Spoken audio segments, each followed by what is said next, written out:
जय श्री कृष्ण, राधे राधे।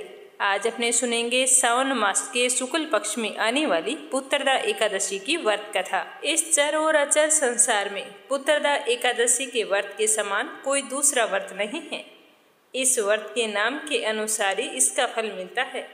जिस व्यक्तियों को संतान होने में बाधाएं आती है या जिन्हें पुत्र की प्राप्ति नहीं है या किसी कारणवश संतान काल के मुंह में समा जाती है तो उन्हें पुत्रदा एकादशी का व्रत रखना चाहिए। यह व्रत बहुत ही शुभ फल देने वाला है। संतान प्राप्ति की कामना को लेकर अगर पुत्रदा एकादशी का व्रत किया जाता है तो हमारी मनोकामना के अनुसार हमें बहुत ही तेजस्वी पुत्र की प्राप्ति होती है। जो भक्त एकादशी का व्रत करता है उसे एक दिन पहले यानी कि 10वीं तिथि की दोपहर से ही एकादशी व्रत का पालन शुरू कर देना चाहिए। 10वीं के दिन शाम में सूर्यास्त के बाद भोजन ग्रहण नहीं करना चाहिए और रात्रि में भगवान विष्णु का ही ध्यान करते हुए सोना चाहिए।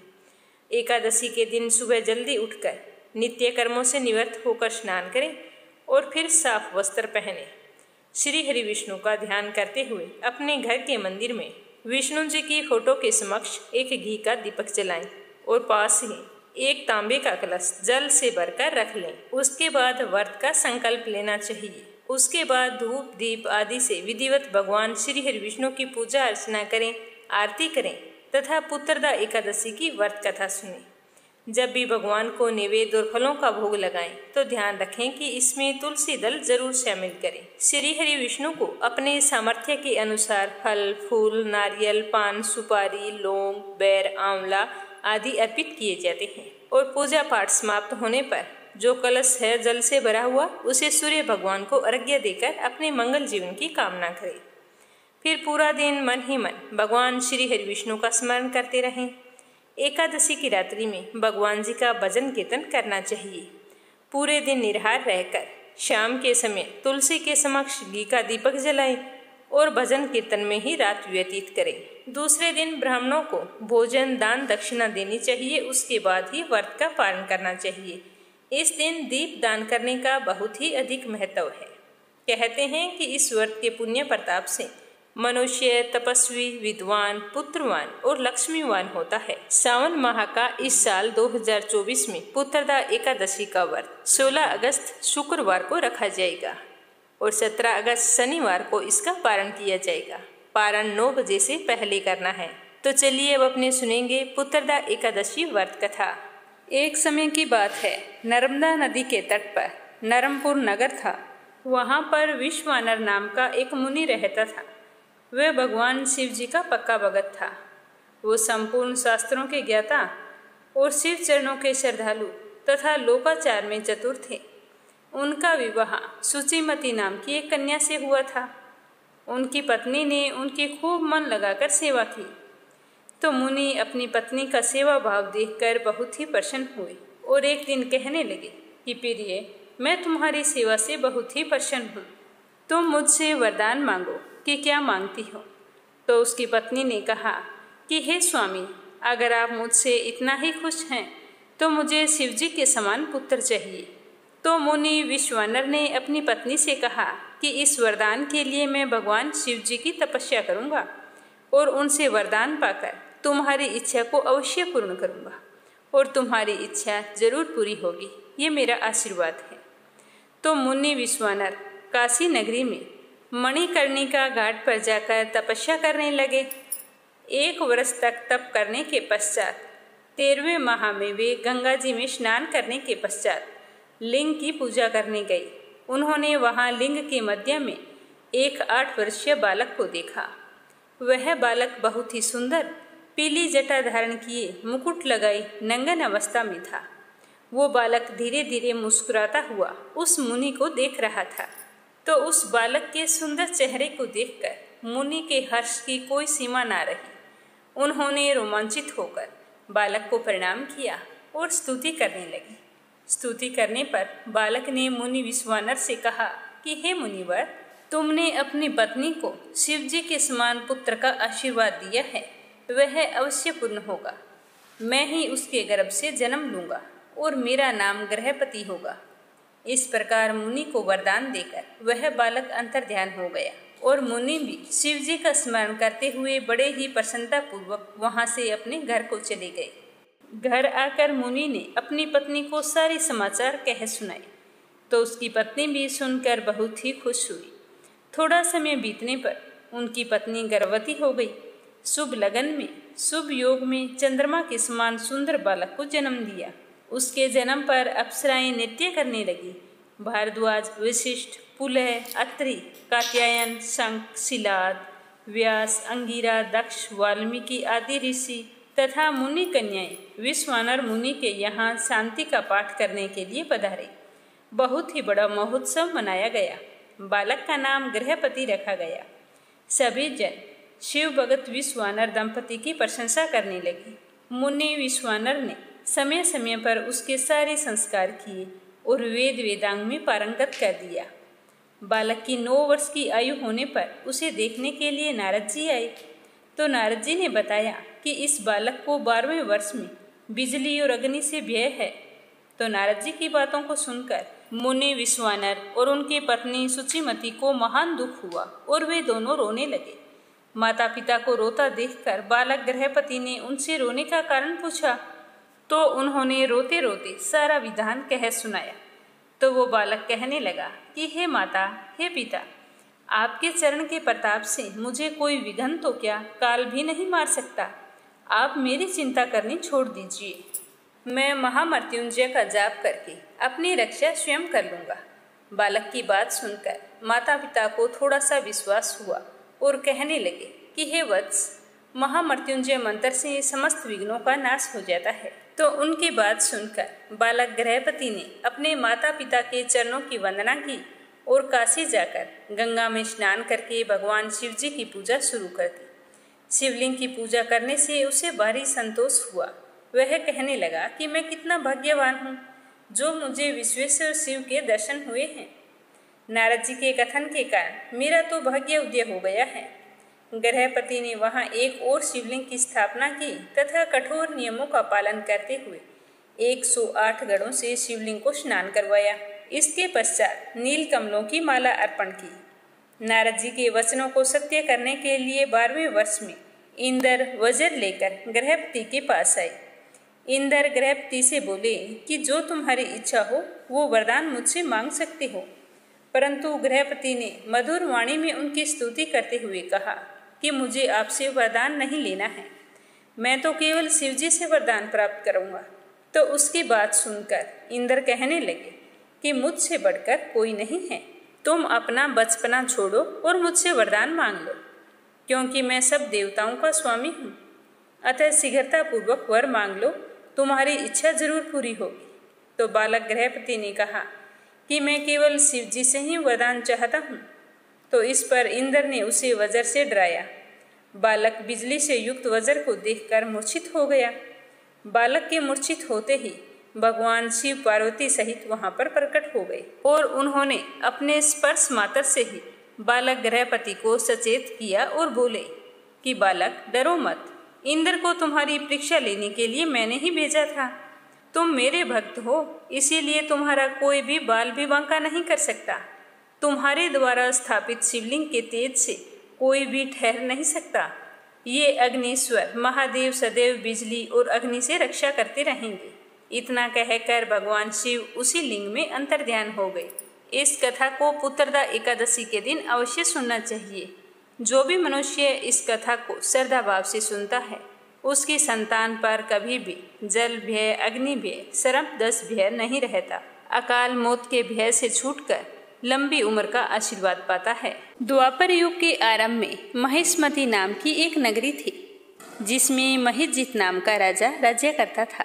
राजा के धन वैभव की कोई कमी नहीं थी। उसकी प्रजा भी बड़ी ही सुखी और संपन्न थी। अपने राजा से बड़ा प्यार करती थी। लेकिन राजा के पुत्र नहीं था, तो पुत्रहीन होने के कारण राजा को सारा धन वैभव सुख संपत्ति अच्छे नहीं लगते थे। उनका मानना था कि जिनके संतान ना हो उसके लिए यह लोक और परलोक दोनों ही दुखदायक होते हैं। पुत्र सुख की प्राप्ति के लिए राजा ने अनेकों उपाय कराए, परंतु राजा को पुत्र की प्राप्ति नहीं हुई। वृद्धावस्था आती देखकर राजा ने प्रजा के प्रतिनिधियों को बुलाया और कहा कि हे प्रजाजनों, मेरे खजाने में अन्याय से उपार्जन किया हुआ धन नहीं है, ना ही मैंने कभी देवताओं तथा ब्राह्मणों का धन छीना है और ना ही मैंने कभी किसी दूसरे की धरोहर ली है। प्रजा को पुत्र के समान पाला है। मैं अपराधियों को पुत्र तथा बांधुओं की तरह दंड देता रहा। कभी भी किसी से मैंने घृणा नहीं की, सबको समान माना है। सज्जनों की सदा पूजा करता हूँ। इसी प्रकार धर्मयुक्त राज्य करते हुए भी मेरे पुत्र नहीं हैं। मैं अत्यंत दुख पा रहा हूँ। आप मुझे बताने की कृपा करें कि इसका कारण क्या है। मुझसे ऐसी क्या गलती हो गई जिसकी वजह से मुझे संतान की प्राप्ति नहीं हुई। राजा की बात सुनकर प्रजा और प्रतिनिधि बहुत ही दुखी हुए। काफी सोचने विचारने के बाद में सारे मिलकर वन में गए। वहां जाकर बड़े बड़े ऋषि मुनियों के दर्शन किए। राजा की उत्तम कामना की पूर्ति के लिए किसी श्रेष्ठ तपस्वी की वो तलाश कर रहे थे, तो इधर उधर घूमते रहे, देखते रहे। एक दिन उन्हें एक आश्रम दिखाई दिया। पास जाकर देखा तो उसके अंदर एक अत्यंत वयोवृद्ध धर्म के ज्ञाता, बड़े तपस्वी, परमात्मा में मन लगाए हुए, निराहार, जितेंद्रिय, जितात्मा, जित क्रोध, सनातन धर्म के गूढ़ तत्वों को जानने वाले, समस्त शास्त्रों के ज्ञाता महात्मा लोमेश मुनि को देखा, जिनका कल्प के व्यतीत होने पर एक रोम गिरता था। तो सबने जाकर ऋषि को प्रणाम किया। उन लोगों को देखकर मुनि ने पूछा कि आप लोग किस कारण से आए हो। निसंदेह मैं आप लोगों का हित करूंगा। मेरा जन्म ही केवल दूसरों के उपकार के लिए हुआ है, इसमें कोई संदेह मत करना। मुझे निसंकोच बताओ कि आपका यहाँ आने का कारण क्या है। तो लोमेश ऋषि के ऐसे वचन सुनकर सारे लोग बहुत ही खुश हुए और कहने लगे कि हे महर्षि, आप हमारी बात जानने में ब्रह्मा से भी अधिक समर्थ हैं। आप हमारी इस समस्या का जरूर निदान करेंगे, इसीलिए हम आपके पास आए हैं। हमारा राज्य महिष्मतिपुरी है। वहाँ हमारे धर्मात्मा राजा महिजित प्रजा का पुत्र के समान पालन करते हैं। कभी भी उन्होंने अधर्म का कार्य नहीं किया है, सबके साथ समान व्यवहार किया है। फिर भी उनके संतान नहीं है। पुत्रहीन होने के कारण वो बड़े ही दुखी रहते हैं। राजा ने बहुत से प्रयास किए हैं, फिर भी उन्हें पुत्र की प्राप्ति नहीं हुई है। इस तरह बताते हुए उन लोगों ने कहा कि हे ऋषि, हम लोग उसकी प्रजा हैं। हम भी उनके दुख से बड़े दुखी हैं। हमारे सारे दुख वो दूर करते हैं, तो हम भी चाहते हैं कि हमारे राजा का दुख भी दूर हो और उनके भी पुत्र रत्न की प्राप्ति हो। आपके दर्शन करने मात्र से ही हमें यह पूरा विश्वास हो गया है कि आप हमारा यह संकट जरूर दूर करेंगे, क्योंकि महान पुरुषों के दर्शन मात्र से ही अनेक कष्ट दूर हो जाते हैं। अब आप कृपया करके राजा के पुत्र होने का उपाय बतलाएं। तो यह वार्ता सुनकर ऋषि ने थोड़ी देर के लिए अपने नेत्र बंद किए और राजा के पूर्व जन्म का वृतांत जानकर कहने लगे कि तुम्हारा ये जो राजा है, यह पूर्व जन्म में एक निर्धन वेश्या था। निर्धन होने के कारण इसने कई बुरे कर्म किए। यह एक गांव से दूसरे गांव में व्यापार करने जाया करता था। एक समय जेठ मास के शुक्ल पक्ष की द्वादशी के दिन दोपहर के समय एक जलाशय पर जल पीने के लिए गया, क्योंकि वह 2 दिन से भूखा प्यासा था। एकादशी का व्रत था। पर राजा जैसे ही जलाशय पर पहुंचे तो उस जलाशय पर एक गाय पानी पी रही थी। उस गाय ने उसी समय बच्चे को जन्म दिया था। तो तुम्हारे राजा अत्यधिक प्यास के कारण इंतजार नहीं कर सके और उस प्यासी गाय को जल पीते हुए हटा दिया और स्वयं जल पीने लगे। इसीलिए तुम्हारे राजा को यह दुख सहन करना पड़ रहा है। एकादशी के दिन भूखा रहने से वो राजा तो बना, लेकिन प्यासी गऊ को जल पीने से हटाने के कारण पुत्र वियोग का दुख झेल रहा है। तो ऋषि की बात सुनकर सारे लोग कहने लगे कि हे ऋषि, शास्त्रों में सारे पापों का प्रायश्चित भी लिखा हुआ है। अतः जिस प्रकार से हमारे राजा का पाप नष्ट हो जाए, आप ऐसा उपाय बताएं। तो लोमेश मुनि कहने लगे कि सावन शुक्ल पक्ष की एकादशी को, जिसे पुत्रदा एकादशी भी कहते हैं, तुम सारे लोग इस एकादशी का व्रत करो और एकादशी व्रत के सारे नियमों का पालन करते हुए व्रत कथा सुनो और रात्रि में भजन कीर्तन करते हुए जागरण करो। सारी रात जागरण में बितानी है। ऐसा करने से राजा का यह पूर्व जन्म का पाप अवश्य नष्ट हो जाएगा और तुम्हारे इस व्रत के प्रभाव से तुम्हारे राजा को पुत्र रत्न की प्राप्ति होगी। तो लोमेश ऋषि के वचन सुनकर सारे लोग बहुत ही खुश हुए। प्रजा और मंत्री सारे नगर को लौट आए। वहां आकर सावन शुक्ल एकादशी आई तो ऋषि की आज्ञा अनुसार सभी ने पुत्रदा एकादशी का व्रत किया और रात्रि में जागरण किया। व्रत रखने के बाद द्वादशी को इस व्रत का पुण्य फल राजा को दे दिया। तो पुत्रदा एकादशी व्रत के प्रभाव से रानी गर्भवती हो गई और 9 महीने पूरे होने पर बहुत ही सुंदर और तेजस्वी बालक को जन्म दिया। तो राजा और रानी पुत्र रत्न को पाकर बहुत ही खुश हुए। जिस तरह राजा ने अपनी प्रजा का ख्याल रखा, ठीक उसी तरह प्रजा ने भी अपने राजा के दुख को दूर किया। कथा समाप्त करते हुए श्री कृष्ण भगवान कहने लगे कि हे राजन, इस सावन शुक्ल एकादशी का नाम पुत्रदा एकादशी पड़ा। अतः जो भी संतान सुख से वंचित है और संतान की इच्छा रखता है, उसे इस एकादशी व्रत को अवश्य करना चाहिए। इसके महात्म्य को सुनने मात्र से ही मनुष्य के सारे पाप नष्ट हो जाते हैं और वह इस लोक में संतान सुख भोग कर अंत में स्वर्ग को प्राप्त होता है। बोलो श्री हरि विष्णु की जय हो। पुराने समय की बात है कि राजा परहुवाहन महोदयपुर में राज्य करता था। वह राजा बड़ा ही धर्मात्मा, गऊ, ब्राह्मणों और अतिथियों का खूब सम्मान किया करता था। उसके राज्य में एक हरिदास नाम का एक महान विद्वान श्रेष्ठ ब्राह्मण रहता था। उसकी पत्नी भी बहुत सुशील और धर्मवती थी, जिसका नाम गुणवती था। हरिदास विष्णु सेवक बहुत बड़ा तपस्वी था। उसके अनुसार उसकी पत्नी भी भगवान विष्णु की परम भक्त और पतिव्रता नारी थी। उसने प्राय सभी देवी देवताओं के व्रत किए, परंतु धर्मराज की यानी कि धर्मराय के नाम से कभी भी उसने पूजा पाठ नहीं की थी।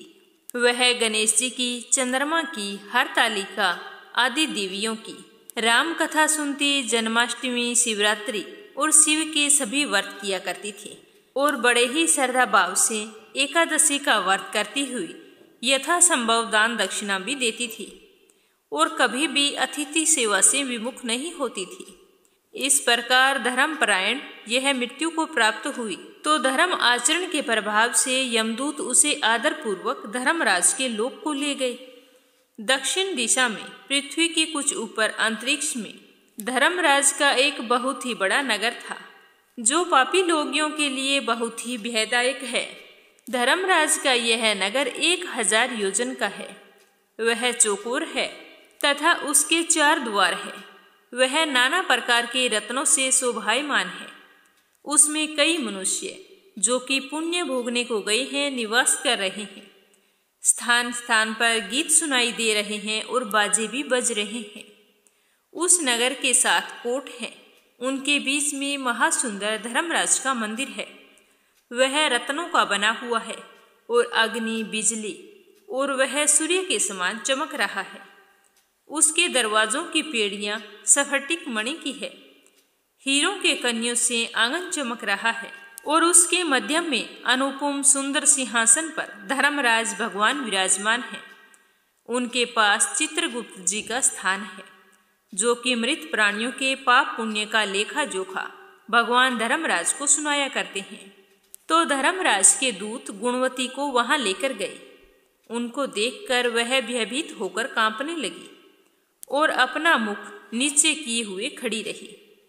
चित्रगुप्त जी ने उसके पूर्व जन्म में किए हुए पाप पुण्य का लेखा जोखा पढ़कर धर्मराज को सुनाया। धर्मराज जी उस गुणवती की हरिहर आदि सभी देवताओं तथा अपने पति में भक्ति को देखकर बहुत ही प्रसन्न हुए, लेकिन कुछ उदासी उनके मुखमंडल पर झलकती हुई नजर आई। धर्मराज जी को गुणवती ने निवेदन किया कि हे प्रभु, मेरी समझ में मैंने कोई पाप नहीं किया है, फिर भी आप उदास क्यों हो? इसका कारण मुझे बताइए। तो धर्मराज ने कहा कि हे देवी, तुमने व्रत आदि सभी देवों को निवर्त किया है, लेकिन मेरे नाम से तुमने ना तो कभी कोई दान पुण्य किया है और ना ही कोई व्रत किए हैं। तो यह सुनकर गुणवती ने कहा कि हे भगवान, मेरा अपराध क्षमा करो। मैं आपकी उपासना के बारे में कुछ नहीं जानती।